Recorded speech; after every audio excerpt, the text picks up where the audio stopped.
vous diriez que les analyses sociologiques et politiques au regard de l'autorité développées, alors jusqu'à quel point il s'agit d'analyses, hein, développées de la part par Hannah Arendt, ont pu nourrir votre propre travail sur l'autorité.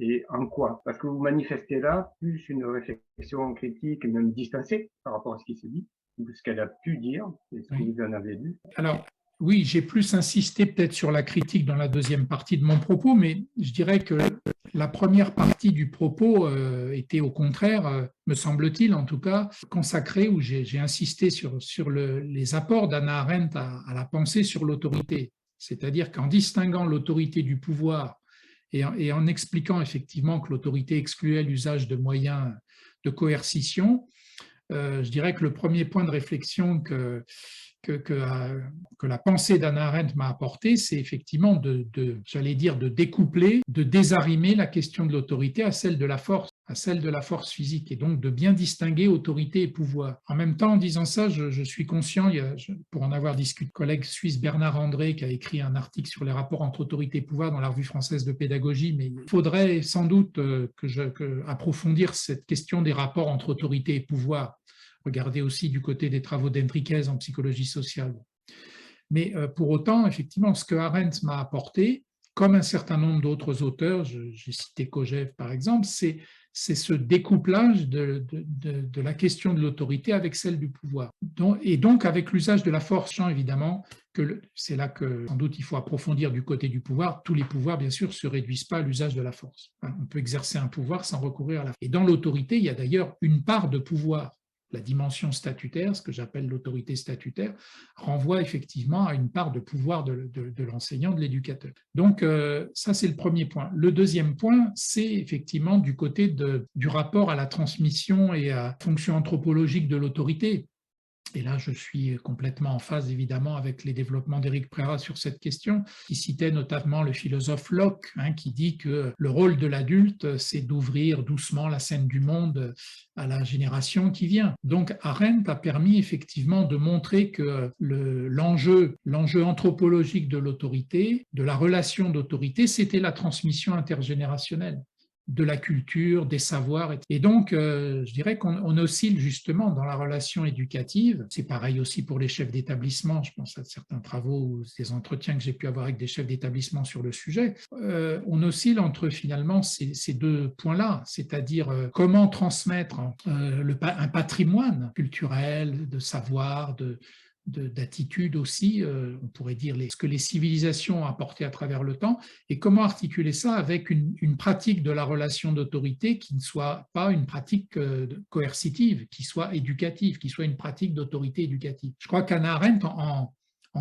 conjoignant ces deux éléments-là, nous permet, pour le coup, d'avoir effectivement, de poser les termes de l'exercice de l'autorité pour l'éducateur d'une façon assez juste, assez précise, toujours évidemment d'actualité, et de montrer ces tensions-là, de montrer cette tension. Voilà. Après, moi, ce que je crois, c'est que c'est un petit peu ce que j'ai développé dans la deuxième partie de mon propos, c'est que quand il s'agit de passer, j'allais dire, aux travaux pratiques, c'est-à-dire à l'exercice même de l'autorité dans la relation pédagogique, éducative, ou même, je dirais même dans la relation hiérarchique aussi, là, je dirais que la pensée d'Arendt a peut-être effectivement montre ses limites parce qu'elle est, encore une fois, de mon point de vue, sur une définition, sur une conception épistémique de l'autorité, c'est-à-dire qu'elle décrit l'autorité, la relation d'autorité qui fonctionne. Quand la personne sur laquelle l'autorité s'exerce consent finalement à accepter cette autorité qu'on exerce sur elle. En entendant justement Bruno Roch parler de la distinction à faire entre l'autorité et l'usage de la contrainte, on demandait si l'autorité n'avait quand même pas à voir avec l'hétéronomie, au passage par l'hétéronomie, qui voit un certain lien avec la contrainte, mais qui, pour le coup, justement, exclut la dimension physique, l'usage de la force. Je souhaitais poser cette question justement à M. Rob. Merci pour cette question. Alors, c'est vrai que quand on est dans une relation d'autorité, il y a bien des moments où l'éducateur se doit effectivement de mettre un certain nombre de limites. Les psychologues, même les pédagogues insistent sur cette question des limites dans la relation d'autorité, parce que ce qui spécifie la relation d'autorité, c'est bien l'exercice d'une influence, et donc un moment, effectivement, dans la relation éducative, cette question de mettre des limites. Alors là où effectivement il y a hétéronomie et il y a nécessité de se référer à des limites, je dirais, anthropologiques, effectivement à regarder du côté des travaux des anthropologues, des ethnologues, et dans la conception de l'autorité éducative que j'ai développée, je fais référence à ces lois humaines fondatrices, l'interdit de l'inceste, l'interdit de parasitage, l'interdit de meurtre. Alors traduit effectivement de façon intelligible dans la classe. Je le faisais moi-même quand j'étais en classe. Et donc, effectivement, ces lois fondatrices, elles viennent border, elles viennent dire la limite, dire la limite de la liberté du sujet dans la relation d'autorité. Et donc, elles sont des points de repère, ces lois fondamentales, elles sont des points de repère tout à fait essentiels pour l'enseignant. Ces choses-là ont été développées il y a déjà très longtemps dans un groupe de travail en pédagogie institutionnelle avec Jacques Pain, donc c'est dans les années 81-90, et ça reste toujours ce travail sur les lois fondatrices, les lois fondamentales, les lois anthropologiques fondamentales, qui viennent des travaux d'anthropologues, d'ethnologues, qui montrent que ces lois, effectivement, dans toute société humaine existent, des formes diverses, mais elles assurent à la fois la survie des membres du groupe et la pérennité de l'espèce. Sans ces lois, les collectifs, les groupes humains disparaissent. Donc, ce que j'évoquais Jacques Pain, je pense toujours à ces définitions de la violence qui disaient c'est l'atteinte à l'autre sous toutes ses formes, de toutes les manières, en toutes circonstances. Dans un article fameux, il expliquait bien, après avoir décliné tout un tas de dimensions étymologiques, sociologiques et anthropologiques de la violence, il en donnait cette définition que je cite comme ça de mémoire, donc un peu approximative, mais qu'on pourra retrouver facilement, où il dit ça, qu'effectivement, dès qu'on touche l'autre, dans son intégrité physique, psychique et autres, enfin, de toutes les façons possibles, que l'autre effectivement ne consent pas ou qu'il y a maltraitance ou agression ou abus, là, on est effectivement dans une limite tout à fait anthropologique sur laquelle l'éducateur a le devoir d'intervenir et de dire stop. Et ça légitime son intervention, je dis des fois sans culpabilité ni remords, parce que ça aussi c'est important, parce que dans ce type de relation, on sait bien que dans la relation pédagogique, j'ai développé dans des approches cliniques, dans mes travaux sur les approches cliniques de l'autorité, il y a aussi toutes ces dimensions non conscientes, inconscientes. Nos façons d'agir dans la relation éducative ne se limitent pas à ce que nous en dit notre raison et à tout ce que nous avons préparé en amont, mais il y a toute une part aussi qui nous échappe dans l'exercice de la relation éducative. On pourrait dire que justement ce passage nécessaire par l'hétéronomie pourrait éclairer justement la position très radicale d'Hannah Arendt autour de la question de l'obéissance. Sans doute est-elle une relation d'autorité idéale ou idéalisée, c'est-à-dire effectivement, dans l'idéal, l'autorité requiert toujours l'obéissance, sauf que dans la pratique, quelqu'un comme Daniel Marcelli dit que l'obéissance, pour pouvoir obéir, il faut apprendre à désobéir. Ça, par exemple, Arendt, elle ne l'envisage pas du tout, puisqu'elle est dans une forme de relation idéale, c'est-à-dire une relation qui fonctionne bien. Je crois vraiment que c'est la limite de sa pensée, mais en même temps, on ne peut pas lui demander aussi, c'était pas une philosophe de l'éducation, à proprement parler, elle était plutôt une philosophe politique, je pense. Donc, je crois que dans le champ éducatif, heureusement que les travaux d'Éric Prérat et quelques autres, les miens peut-être, ont permis de voir ce qu'on pouvait tirer effectivement de la pensée d'Hannah Arendt dans l'éducation. Bruno a décliné une typologie de l'autorité, notamment l'autorité évacuée, l'autorité transférée, l'autorité autoritariste, etc. Est-ce qu'on pourrait penser en miroir des aspects positifs au pouvoir?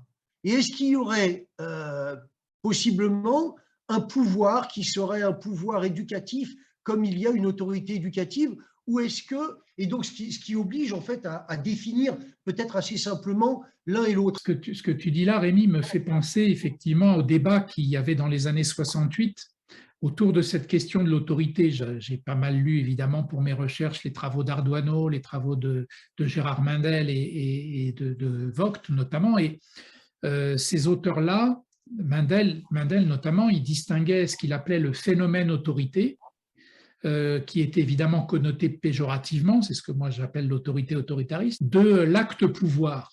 Donc le pouvoir, dans ces années-là, avait effectivement une connotation positive et l'autorité une connotation négative. De même, on parle aussi de pouvoir d'action.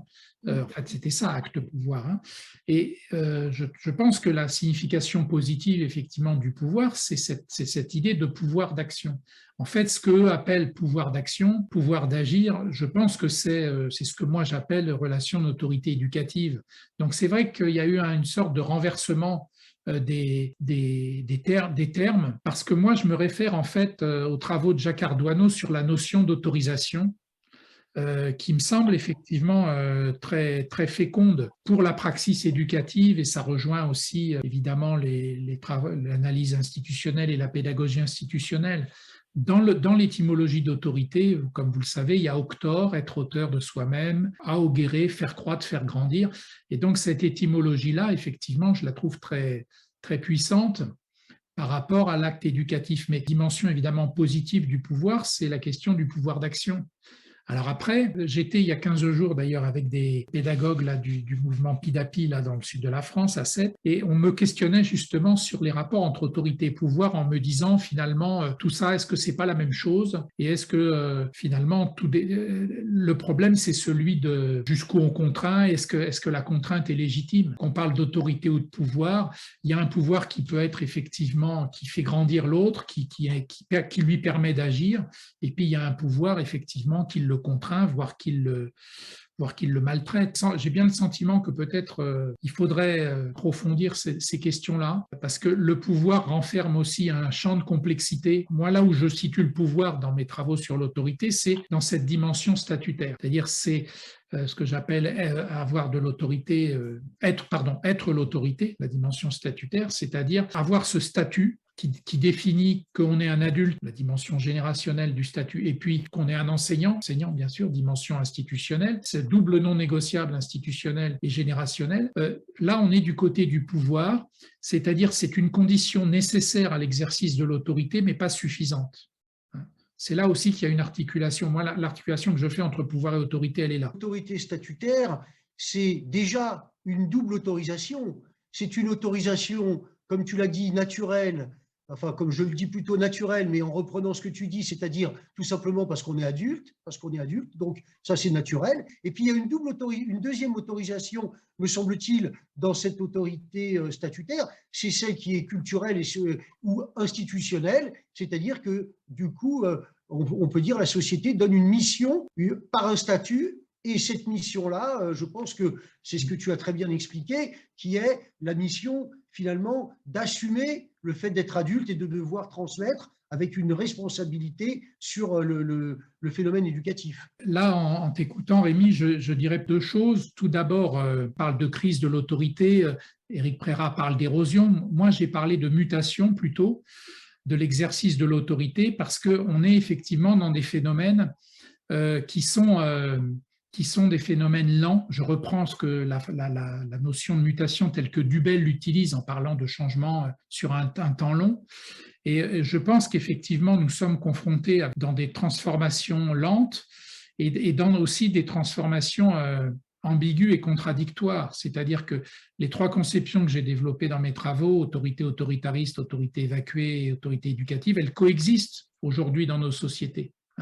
On ne peut pas dire évidemment que les conceptions traditionnelles de la relation d'autorité ont disparu. J'allais dire bien au contraire, on en voit des résurgences tout à fait importantes dans l'actualité. Et en même temps, on a aussi et ça c'est un phénomène contemporain qui est observé déjà depuis pas mal d'années, des déficits d'exercice de l'autorité. L'exercice de l'autorité éducative ferait son chemin entre ces deux écueils, tout en n'étant pas un moindre milieu ou un juste milieu, mais une posture différente, une posture autre. L'autre point sur lequel je voulais revenir, tu évoquais effectivement le fait que des adultes peuvent ne pas avoir de filiation, et c'est très juste, mais ce que nous dit le statut d'adulte, et donc cette distinction générationnelle, c'est ce qu'il dit justement. Il dit cette distinction générationnelle. C'est le philosophe Alain Renaud qui explique ça pas mal dans son ouvrage La fin de l'autorité, où il dit en fait que Ce qui spécifie le monde des adultes du monde de ceux qui viennent après,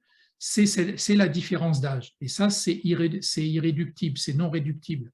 C'est ce qui m'a fait dire à certains jeunes professeurs en formation, par exemple, que même si vous êtes jeune professeur et que vous avez en face de vous des élèves, des lycéens, je pense surtout, qui ont très peu de différence d'âge avec vous, symboliquement, vous représentez le monde des adultes. De par votre position, alors là, c'est plutôt évidemment la position statutaire qui va jouer, mais vous êtes précédé cette génération qui vient, du point de vue aussi de la culture que vous possédez, des savoirs que vous détenez et que vous êtes chargé de permettre aux autres d'acquérir. Je m'interrogeais quand même sur la fabrique du consentement, du consenté, puisque je suis toujours en train de réfléchir autour de cette question des liens entre autorité et obéissance, même si j'ai bien compris, et je suis tout à fait d'accord que cela se construit selon un processus qui peut même être dialectique en fait.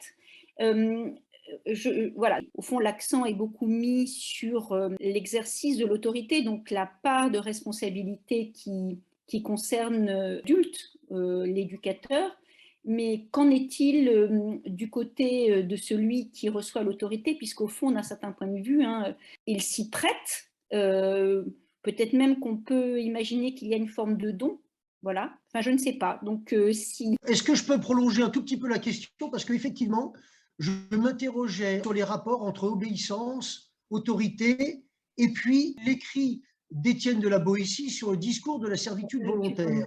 D'abord, sur la question du consentement, effectivement, moi, j'ai en mémoire une interpellation d'Éric Prérat qui me taraude toujours, c'est-à-dire jusqu'à quel point sait-on, l'éducateur sait-il est-il certain que l'éduqué consent à obéir? Et ça, effectivement, c'est une question philosophique, je dirais, insondable, parce que si on considère l'hypothèse freudienne de l'inconscient dans l'exercice de la relation éducative, pédagogique, ce qui est mon cas, je dirais la raison, même si l'élève nous dit oui, maître, oui, professeur, bon, et fait les choses qu'on lui demande, qu'est-ce qu'on sait de ces mobiles conscients? Alors, il y a ce qu'il peut nous dire, mais évidemment, ces mobiles inconscients. Bon. Donc, je pense qu'il y a effectivement une question quelque part un petit peu insondable autour de cette affaire du consentement. Si on retombe un peu sur la pratique, sur terre, je l'ai dit, moi, ce que je dis, c'est que l'exercice de la relation d'autorité, c'est exercer une influence sur l'autre. Et pour que cette influence fonctionne, pour que l'autorité fonctionne, et là je rejoins Arendt, parce qu'évidemment, on ne peut parler de relation d'autorité qu'une fois que ça a fonctionné. C'est-à-dire que l'autre consent à obéir. C'est-à-dire que, alors, le dire autrement, le traduire autrement, c'est dire, de mon point de vue, c'est faire en sorte que celui sur lequel l'influence s'exerce finit par reconnaître que c'est dans son intérêt, que c'est pour son bien, comme on disait autrefois, qu'elle lui permette d'être auteur de lui-même, de s'autoriser à grandir, de s'autoriser à aller plus loin. Mais on est encore dans quelque chose peut-être d'assez théorique, mais disons que c'est un point un peu plus bas. Alors après, quelle preuve on a de ce consentement? Quelle preuve on a? À partir du moment où la relation d'autorité réussit ou reconnue, elle crée de l'autonomisation, elle crée de l'autorisation, des signes ou des marques d'émancipation vis-à-vis de la personne de l'éducateur. Là, on peut se dire qu'effectivement, l'influence qu'on a exercée, elle a eu des effets bénéfiques. Pour répondre à la question de Rémi sur la servitude volontaire, c'était plutôt la dialectique du maître et de l'esclave, donc chez Hegel. Alors, bon, c'est un peu proche. Le maître n'existe qu'à partir du moment où l'esclave le fait exister. À partir du moment où l'esclave refuse sa condition, commence effectivement à se révolter sur sa condition, eh bien, la position du maître, elle commence effectivement à s'ébranler. Et donc, voilà, si on revient sur la relation éducative, ça renvoie peut-être à des pratiques pédagogiques, justement, où la symétrie démocratique, ce que j'appelais tout à l'heure en référence à Marie Beretti, peut s'exercer. Alors, tout l'enjeu de certaines pédagogies coopératives et de la pédagogie institutionnelle, de mon point de vue, c'est de permettre justement dans un cadre relativement sécure, de permettre de jouer justement cette articulation entre asymétrie éducative et puis symétrie démocratique. Fernand Houry disait à prendre des parts de pouvoir, il disait un pouvoir limité mais réel. Ça me fait penser aux analyses de Rousseau, justement dans les Milles, montre que l'autorité éducative, elle doit être médiatisée par le rapport à la nature, confronte véritablement le jeune enfant à ses limites par la rencontre des lois naturelles. Et naturelles constitue véritablement la borne qui fonde rapport à l'hétéronomie qui a une valeur éducative. Et pour le coup, l'éducateur peut être en quelque sorte le relais de cette grande vérité. Bien, il y a un partage de conditions. Finalement, l'éducateur comme le jeune enfant ont le même statut d'égalité face aux lois de la nature. Et pour le coup, c'est aussi une façon de penser les liens entre dissymétrie et symétrie que vous évoquez. Est-ce que justement, on ne pourrait pas dire que ça serait de ce côté-là, du côté d'une autorité médiatisée, qu'on pourrait vraiment trouver l'essence de l'autorité éducative, alors que peut-être celle qui se joue dans la relation directe entre l'éducateur et l'éduqué serait peut-être toujours, au fond, de l'ordre d'une scène sociale où on joue des rôles, où on affecte, vous voyez, des positions. Rémi me disait d'évoquer auprès de vous un texte que lui et moi nous aimons beaucoup de James Scott, un anthropologue américain, qui analyse justement ce qu'il appelle le discours public du dominé, c'est-à-dire comment justement les acteurs sociaux en situation de subordination finalement endossent le discours du dominant pour justement préserver leur position. Et donc l'idée, c'était de revenir un peu sur ce principe de la servitude volontaire qui laisse entendre que peut-être tout cela relève d'une scène sociale. Et donc la vraie question, c'est comment peut-on véritablement ancrer l'autorité éducative. Et voilà. C'est intéressant effectivement que vous évoquiez Rousseau, parce que c'est vrai, quand j'évoquais ces fameuses lois anthropologiques, cette question du rapport à la nature, c'est vrai que c'est un grand apport de Rousseau aux pédagogies alternatives, et on le redécouvre aujourd'hui là avec je pense à l'ouvrage de Sylvain Vagnon et Corinne Marlot, je crois, qui est sorti chez ESF tout récemment sur justement les pédagogies et la nature. Donc c'est vrai que cette question du rapport à la nature, effectivement, je pense qu'elle est évidemment tout à fait essentielle. Et il y a des limites qui s'imposent à tous. C'est ça l'intérêt. Quand j'évoquais les lois anthropologiques tout à l'heure, c'est pareil. C'est-à-dire que il y a un principe d'égalité de l'adulte, de l'enseignant, de l'élève et de l'adolescent face à ces lois. Alors, par contre, c'est-à-dire que ce qui rend quand même l'exercice de l'autorité aujourd'hui très complexe, c'est qu'il y a une mise en question, une généralisée de tout un tas d'éléments, y compris des savoirs scientifiques. On pourrait citer un nombre incalculable d'exemples. Alors, peut-être qu'il faudrait regarder, évidemment, quel rapport entre ces questions autour de la servitude, de la domination, des gens qui sont dans des positions de dominés, et comment le fait d'être dans une position de domination peut rendre peut-être vulnérable à ces fausses informations ou à ce refus finalement d'aller vers les savoirs. Mais ce n'est pas que les dominés qui sont dans ce refus, c'est beaucoup de gens, quelle que soit leur catégorie sociale et leur position sociale, sont aussi dans des situations de refus, y compris certains scientifiques. Donc là, il y a une vraie complexité qui est une question évidemment brûlante. Alors, un autre point, vous avez évoqué la notion de médiation. Alors évidemment, oui, en pédagogie institutionnelle, médier la relation de L, c'est vraiment le principe de base et certainement la découverte pour moi la plus importante de la pédagogie institutionnelle. L'élément de théorisation le plus important, c'est en quoi la relation de L peut être considérée comme anti-éducative et mortifère.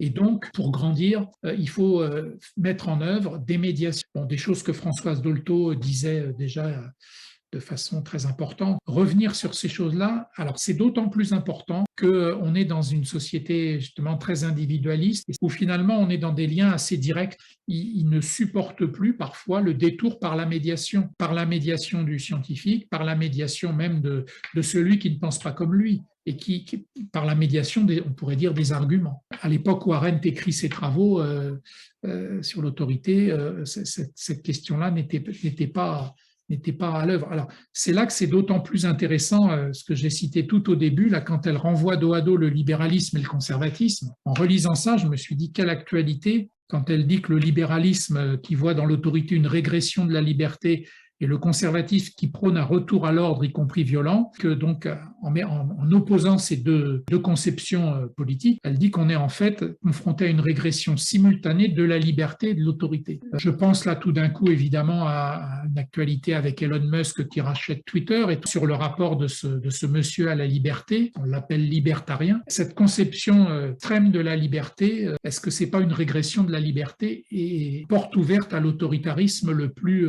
sournois et le plus profond? C'est l'autorité, notamment l'autorité éducative et celle qui va émanciper, qui va donner la liberté. Moi, je retiens quelque chose de très important de ce qui a été dit là, c'est l'élève qui autorise le maître à exercer une autorité, notamment éducative. Le maître qui veut exercer une autorité éducative, il est autorisé par le haut, par l'institution, et il est autorisé par la réalité du terrain, c'est-à-dire les élèves qui l'autorisent à exercer cette autorité. La responsabilité dont parle Hannah Arendt, c'est une responsabilité qui est partagée, puisqu'elle est aussi partagée par les élèves qui donnent dans leur responsabilité finalement l'autorité au maître. Et alors j'ajouterais peut-être un point, la question de l'emprise. C'est Philippe Mérieux qui dit effectivement que parfois en refusant, chez les jeunes qui refusent certaines formes d'autorité, ils vont s'assujettir à des formes d'autorité bien plus graves et profondes et permettre aussi aux élèves, aux jeunes de se sortir d'un certain nombre de relations d'emprise. Et quand on parle de réseaux sociaux, avec évidemment toutes les dérives autour du harcèlement, des phénomènes de bouc émissaire. J'avais pensé intéressant de revenir sur la notion de persuasion. Vous interrogez sur la relation que pouvait faire éventuellement, je ne sais pas si elle l'a fait, Hannah Arendt, entre persuasion et manipulation, par exemple. Puisque vous avez évoqué aussi la dimension de l'influence. Ouais. Et je me souviens qu'il y a eu des travaux menés dans le champ du commercial, du marketing, dans les années 60 aux États-Unis, et qui qualifiaient véritablement la notion, la dimension persuasion, qui est limitée à la dimension manipulatrice. C'est même le neveu de Freud qui est parti aux États-Unis, qui s'appelle Baines, je crois, qui a introduit effectivement le marketing. Donc, il revendiquait clairement, effectivement, un dévoiement, on pourrait dire, de la psychanalyse à des fins de manipulation, donc le marketing. S'agissant de la question de la persuasion, ce que dit Arendt, c'est elle refuse la notion de persuasion par argument, parce qu'elle dit dès qu'on commence à argumenter, on n'est déjà plus dans l'autorité, puisque il y a besoin de la justifier. Alors, évidemment, cette idée n'est pas fausse. Quand la relation d'autorité fonctionne, eh bien, il n'y a pas besoin d'argumenter. Pour autant, la relation éducative étant ce qu'elle est, il faut parfois argumenter. Et donc, l'argument est un ressort, moi je pense, de l'exercice d'une autorité éducative. C'est aller regarder du côté je pense au travail de Michel Tosi, par exemple, dans les discussions philosophiques, tout le travail autour des arguments. Qu'est-ce qu'un argument valide? Qu'est-ce qu'un argument recevable? Ces analyses me ramenaient aussi à un autre auteur, grand nom de la philosophie des Lumières, Emmanuel Kant, évoquait la question de la discipline et du rapport entre maître et élève, en considérant que justement cette relation n'était possible que si étaient convoquées en l'élève finalement deux instances, une instance gouvernante qui s'exerçait justement sur tout un ensemble de tendances. Et pour le coup, si effectivement l'autorité du maître est reconnue, c'est parce qu'il y a en soi une instance qui fait aussi autorité sur soi-même. J'ai beaucoup de mal à penser les choses en termes de relation duel. Soit effectivement, je prends finalement que cela puisse s'installer par le biais d'une médiation. Quand on évoquait la question de l'argument, et je pense que Bruno Robles l'a dit d'ailleurs un peu antérieurement, l'argument valide peut constituer une médiation. Donc, il y a cette dimension de médiation, mais je pense aussi finalement à un parallélisme. Je ne sais pas comment il se construit entre la façon dont l'enseignant lui-même convoque cette instance gouvernante qui va pouvoir agir sur ses propres tendances et comment effectivement peut-être peut trouver un écho, une forme de résonance dans ce qui va opérer dans l'élève. Alors peut-être est-ce une façon de penser un peu autrement cette notion d'autorisation réciproque. Je reviens un petit peu à Kant. Oui, enfin Kant, moi, est un des auteurs aussi qui m'avait effectivement beaucoup inspiré parce que ces trois dimensions du sujet là qu'il évoque et se donner à soi-même sa loi, cette idée du gouvernement, effectivement, je crois que c'est aussi un des buts de l'éducateur. Il y a bien dans l'exercice de la relation d'autorité, dans les faits recherchés chez l'éduqué, cette idée qu'à un moment, l'éduqué soit en mesure effectivement de se gouverner lui-même. Je trouve ça chez Dewey aussi, il me semble. Hein. Revenant à la question de la filiation chez Hannah Arendt, et je me dis que le triptyque institutionnel qu'on a pu développer, tradition, adaptation, création, prend chez Hannah Arendt, à travers les propos de Bruno, l'allure de tradition, autorisation, création, ce qui pose la question de l'instituant, qui est limité par les lois anthropologiques, l'interdit du meurtre, de l'inceste et du parasitage. Et moi, j'ajouterais peut-être, par d'autres lois anthropologiques, celle de Marcel Mauss, la triple obligation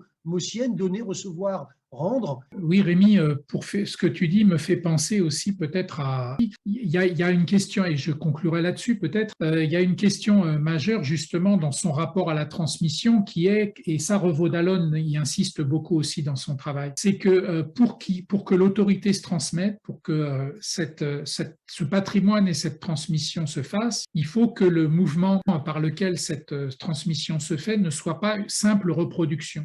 Il doit y avoir effectivement création, et c'est là que il doit y avoir quelque part réélaboration, reconstruction, présentation différente de cette tradition pour qu'elle puisse être reçue. On pourrait dire adaptation, enfin voilà. Et donc, quelqu'un comme Francis Imbert, par exemple, a beaucoup travaillé sur cette question-là en lien avec la pédagogie institutionnelle pour expliquer effectivement que pour que la tradition puisse effectivement être transmise, il y a ce nécessaire effort de création et de nouveau, en fait. Elle doit se présenter nouvelle.